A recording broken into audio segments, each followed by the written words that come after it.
నెల్లూరులో ఓ వివాహ వేడుకకు హాజరయ్యేందుకు వచ్చిన వైసీపీ అధ్యక్షుడు జగన్ పర్యటనలో ఆ పార్టీ కార్యకర్తలు వీరంగం సృష్టించారు.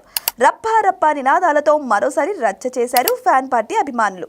వైసీపీ అధికారంలోకి వస్తే రక్తంతో హోలీ ఆడాలి అంటూ నినాదాలు చేస్తూ స్థానిక ప్రజలను భయభ్రాంతులకు గురి చేశారు.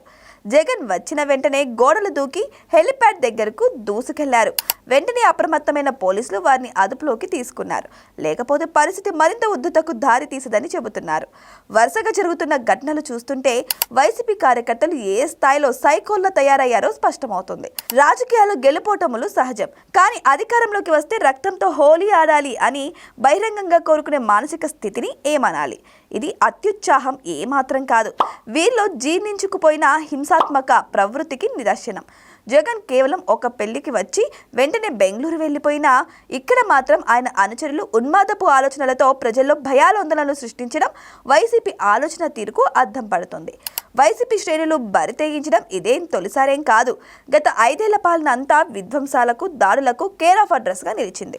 నాడు ప్రతిపక్ష పార్టీల కార్యాలయాలపై దాడులు చేయడం, ప్రశ్నించిన వారిపై దౌర్జన్యాలకు దిగడం, సోషల్ మీడియా వేదికగా మహిళలు అని కూడా చూడకుండా అసభ్యకరమైన దాడులు చేయడం రాష్ట్ర ప్రజలు ఇంకా మర్చిపోలేదు. పాలకుల అండ చూసుకొని అప్పట్లో రెచ్చిపోయిన ఆ పార్టీ శ్రేణులు ఇప్పుడు ప్రతిపక్షంలో ఉన్నా సరే అదే సైకో మనస్తత్వంతో వ్యవహరిస్తూ తమకు చట్టాలన్నా వ్యవస్థలన్న గౌరవం లేదని నిరూపించుకున్నారు.